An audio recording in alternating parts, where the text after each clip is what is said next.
दोस्तों नमस्कार, मैं हूं दीपक और आप देख रहे हैं आपका अपना चैनल योर ऑनलाइन पार्टनर।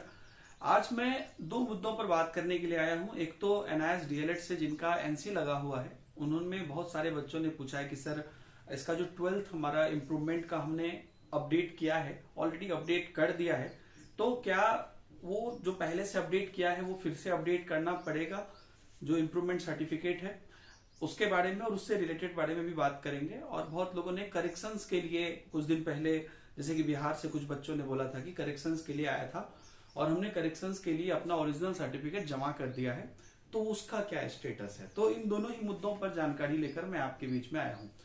पहले पॉइंट पे बात करेंगे, जो आपका प्रश्न है एनआईएस डीएलएड एनसी से संबंधित।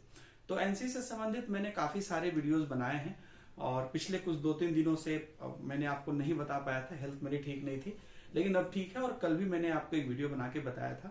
तो एनसी का जो मेन जो क्वेश्चन जिस पर आज हम है कि 12th इम्प्रूवमेंट अगर किसी ने किया था, देखिए अगर आप जब ज्वाइन किए हुए थे, जब आपने 2017 में एनआईएस से शुरुआत किया था, तभी अगर आपके पास आपका पासिंग सर्टिफिकेट नहीं था एनआईएस के पास और आपने फिर इम्प्रूवमेंट किया और एनआईएस को दिया, तो फिर वो निश्चित रूप से मतलब रखता है, क्योंकि वो एनआईएस ने अपने डेटाबेस में आपका जो पासिंग सर्टिफिकेट है उसको अपडेट किया और उसके बेसिस पर आपको रिजल्ट आप यहाँ पर जो है एनसी जो है डायरेक्ट किया, आपका क्लियर हो जाएगा।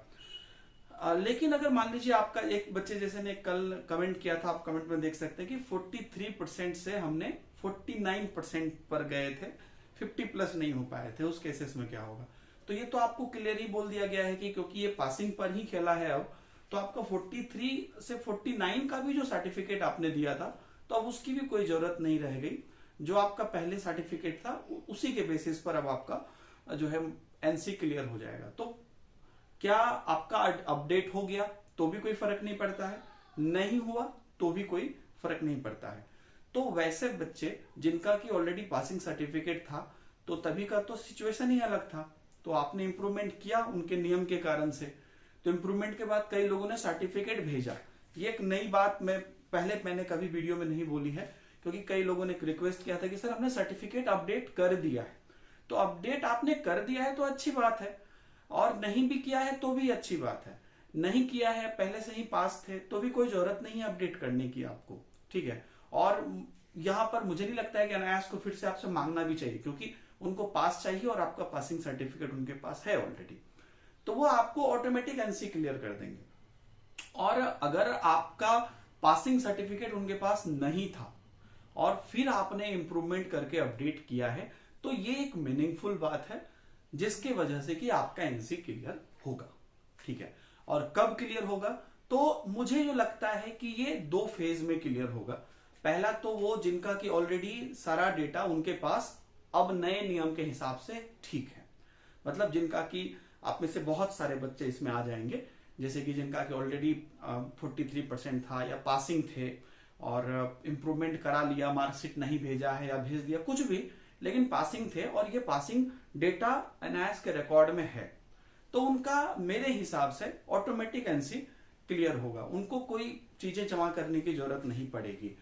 हो सकता है कि एक बार फाइनल एनआईएस मांग ले कि आपका अपना कोई अपडेटेड अगर सर्टिफिकेट है तो डाल दीजिए, इफ एनी नहीं है तो कोई बात नहीं, हो सकता है, लेकिन उसकी कोई जरूरत नहीं है, उसकी कोई दरकार नहीं है। जरूरत किनके लिए आएगी, जिनका कि उस टाइम पर नहीं था, है ना, या जिनका पासिंग सर्टिफिकेट एनआईएस के पास नहीं है, उनको प्रॉब्लम आएगी।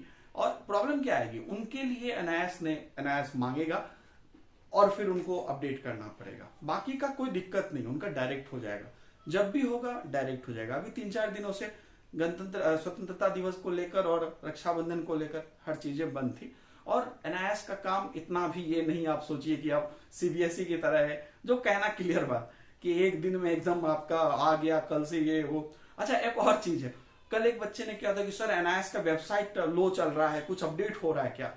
होता है, कई बार बहुत सारी मेंटेनेंस होती है, जरूरी नहीं कि आपका लिंक ही आपका मार्कशीट ही अपडेट हो रहा है, कोई भी अपडेट वहां पे हो सकती है। तो लेट इट बी, आपका प्रोसेस हो रहा है और हम लोग हैं, कुछ भी छोटी बहुत जानकारी है उसको बताने के लिए। तो मेरी जहां तक देखिए, अभी क्या है कि एनआईएस हेड ऑफिस में भी हर आदमी को डायरेक्ट हर चीजों की जानकारी इसलिए नहीं है क्योंकि बोर्ड ऑफ मीटिंग्स होते रहती है और समय के साथ साथ जो जो डिसीजंस होते हैं उसके बेसिस पर अपडेट बाहर आती है। तो कई बार अपडेट बाहर आती भी है और वो अपडेट बदल जाती है, तो उसके लिए भी आपको कोई परेशान नहीं होना है। जो चीजें चेंज होते रहेगी वो भी मैं आपको बताते रहूंगा। फिलहाल के लिए जिनका पासिंग है वो निश्चिंत होकर रहे, ऑटोमेटिकली उनका क्लियर होने का चांसेस है, क्योंकि उनके लिए कोई यस या नो नहीं मांगा जाना चाहिए। और जिनका नहीं है उनको शायद अलग से मेहनत करना पड़ सकता है। ये बात होगी। अब बात चलेंगे हम करेक्शन वालों पर। तो बिहार से कुछ बच्चों ने बोला कि सर करेक्शन के लिए आया था ऑप्शन और हमने करेक्शन के उस ऑप्शन में अपना जो है ओरिजिनल सर्टिफिकेट मांगा था और आपका जो क्या कहते हैं एफिडेविट करके काफी सारे डॉक्यूमेंट्स मांगे थे, तो वो सब आपने दिया था और तो उसका स्टेटस क्या है, इसके बारे में मुझे क्लियर पता चली है कि ये उनका रिप्लाई, एग्जैक्ट रिप्लाई मैं आपको बता रहा हूं कि जिस चैनल के थ्रू ये नोएडा पहुंचा है उसी चैनल के थ्रू वापस कम्युनिकेशन होगा।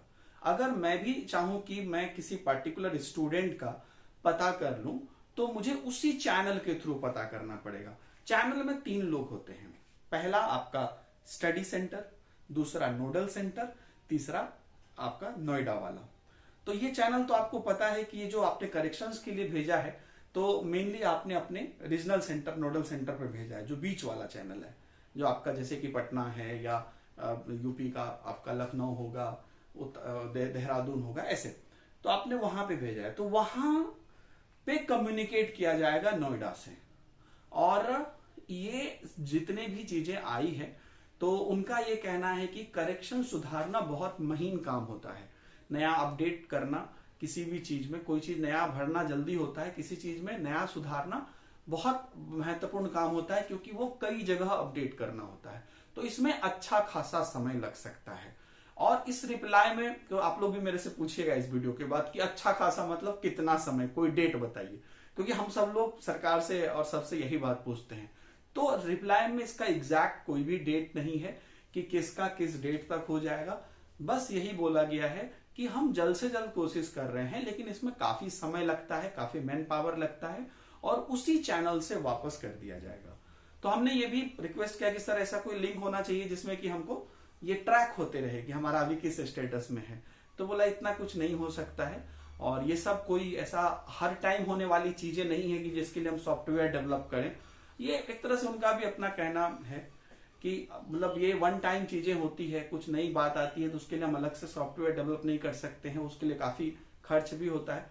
तो जो चैनल से जितने भी बच्चों का कोई एक प्रॉब्लम हुआ है उसी चैनल से वापस भेज दिया जाएगा। तो यहां पर अगर मुझे लगता है कि आप लोग कुछ दिन 15 दिन 20 दिन वेट करिए और उसके बाद आप लोग, क्योंकि आपने अपना ओरिजिनल मार्कशीट दिया ना, और उसके बाद वो ओरिजिनल मार्कशीट पे प्रिंट होगा, नया प्रिंट होगा, नया डेटा प्रिंट होगा, जो भी करेक्शन आपने कराया है, तो फिर वो करके आपको जो है आपके रीजनल सेंटर पर आएगा। तो ये आपको आपके रीजनल सेंटर पर ही 15-20 दिन बाद पता करना चाहिए और वहीं से आपको ये अपडेट जो है मिल सकता है। ये चीज जहां तक अपडेट मिली है उसके आधार पर मैं आपको बोल रहा हूं, और मैं आपको सीरियसली बता रहा हूं। मैंने लास्ट वीडियो में भी बोला था कि जितना मैं सिंपल करके आपको बताने की कोशिश करता हूं उतना सिंपल करके हम लोगों को इन्फॉर्मेशन नहीं मिलती है, बहुत उलझी हुई इन्फॉर्मेशन मिलती है। और एक्चुअली में आपको भी पता ही है कि बहुत सारी चीजें इतनी क्लियर है नहीं, तो जो भी है उसके बीच में एक कहते हैं ना कि बीच का रास्ता निकालना, हम सब लोग वैसे ही करके जिए ही हैं बचपन से, तो वो बीच का रास्ता निकाल करके हम लोग को चलना है। बिल्कुल चिंता न करें, हर चीज का एक सहज तरीका होता है, वही निकाल के चलना है और वो आगे भी चलेंगे। आगे की क्वेरीज के लिए भी आप बने रहिएगा हमारे साथ, जो भी परफेक्ट और रियल पता चलेगा या न्यूज होगा वो मैं आपको बताऊंगा। Thank you very much, bye bye, जय हिंद।